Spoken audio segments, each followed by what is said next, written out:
নমস্কার, কেমন আছেন সবাই? চয়নিকা ব্লগে সবাইকে স্বাগত জানাই। থমথমে আকাশ আর মাঝে মধ্যেই ওই হালকা রোদ্দুর, সারাদিন ধরেই বৃষ্টি, এই রকমই চলছে আজ কটা দিন। অনেক দিন হলো দুধের পায়েস করা হয়নি। আজকে দুটো দুধ নিয়ে এসেছি, 500 করে 1 কিলো দুধ, আমুলের দুধ নিয়ে এসেছিলাম। আর এখানে গোবিন্দভোগ চাল, কাজু, কিশমিশ এগুলো আগে থেকে ভিজিয়ে রেখেছিলাম। কিশমিশটা আর গোবিন্দভোগ চালটাও ভিজিয়ে নিয়েছিলাম। কড়াইটা বসিয়েছি, কড়াইটা গরম হয়ে গেছে। কড়াইতে ঘি দিয়ে দেব।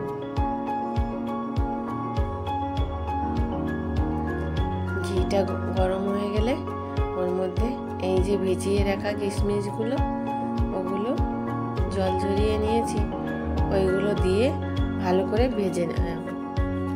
একদম কড়াইয়ের আঁচটা কম থাকবে, কম আঁচে খুন্তি দিয়ে নেড়ে চেড়ে ভেজে নেব। অনেকক্ষণ ভেজে নেওয়ার পরেই কাজুটা দেব।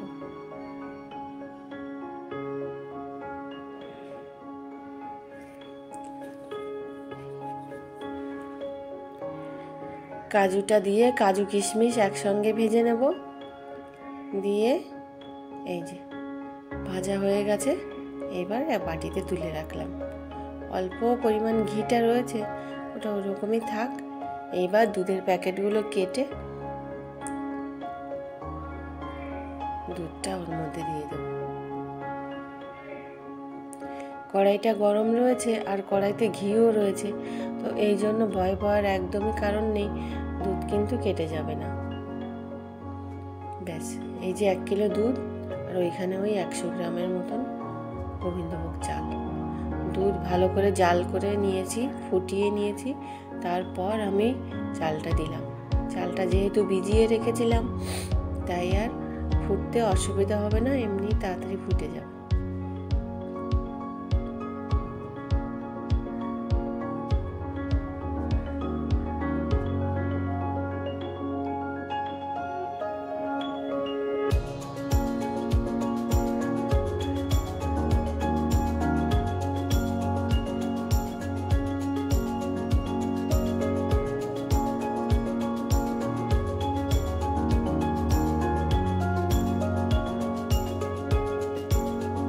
কড়াইতে দুধ ফুটেও গেছে আর চালটাও ফুটে উঠেছে।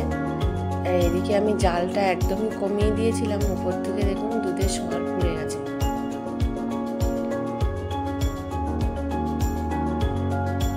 চালটা অনেকটাই ফুটে গেছে, হাত দিয়ে একটু চেপে দিই, এই তো একেবারেই ফুটে নরম হয়ে গেছে।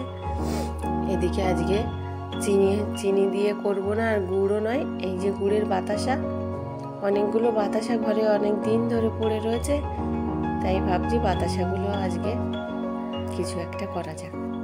এই বাতাসা দিয়েই আজকে পায়েসটা করব।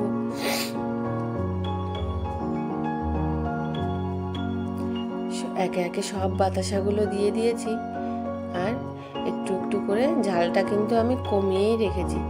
এই দেখুন, নাড়াচাড়া দিতে দিতে বাতাসাগুলো কিন্তু একেবারেই গলে গেছে।